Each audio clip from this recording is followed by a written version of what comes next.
කාන්තාවකගේ පෙනුම ඇගේ පෞරුෂත්වයට ඍජුවම බලපානවා.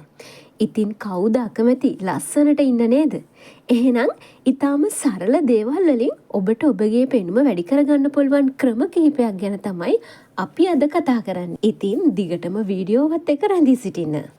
ඔබේ පෙනුම සහ පෞරුෂත්වය කෙරෙහි බලපානම ප්‍රධාන සාධකයක් තමයි සුවඳ කියන්නේ. කවුරු හරි ඔයත් එක්ක කතා කරන්න ඔයාගේ ඉදිරියට ආවොත් ඔයාගෙන් අප්‍රසන්න දුගදක් හමනවා නම් ඒ කෙනාට ඔයා ගැන ඇති වෙන්නේ අප්‍රසන්න හැඟීමක්.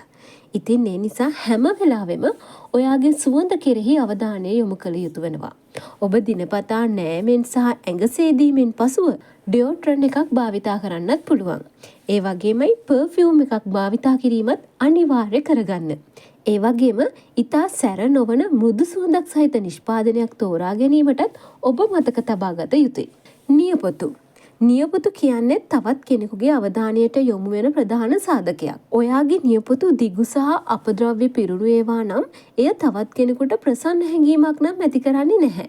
නියපොතු නිතරම පිරිසිදුව තබා ගැනීම සහ નિયમિત ප්‍රමාණයට කැපීම වගේම ඔයාගේ හමට ගැලපෙන නියාලේපනයක් භාවිතා කර ගැනීමෙන් ඔබට ඔබගේ පෙනුම තව තවත් වැඩි දියුණු කරගන්න පුළුවන්. ඒ වගේම තමයි අපි ඊළඟට කතා කරන්න යන්නේ ඇහි බැමි ගැන.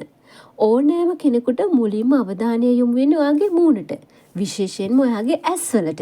ඉතින් ඔයාගේ ඇහි බැමි කුමන හැඩයකින් තිබුණත් ඒවා නිසි විදියට සකස් කරලා තිබුණත් ඔයාගේ ලස්සන තව තවත් කැපී පේනවට කිසිම සැකයක් නැහැ.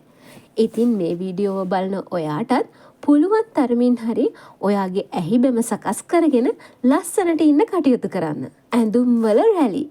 ඔබ නිවසින් පිටතට යන විට, විශේෂයෙන්ම කාර්යාලයට යන විට හෝ වෙනත් අවස්ථාවකට යන විට ඔයා ඇඳගෙන යන ඇඳුම් වල රැලි තිබෙනවා නම් ඒවා පොඩි වී තියෙනවා නම් ඒක තවත් කෙනෙකුට ඔයා ගැන හොඳ හැඟීමක් නම් ඇති කරන්නේ නැහැ.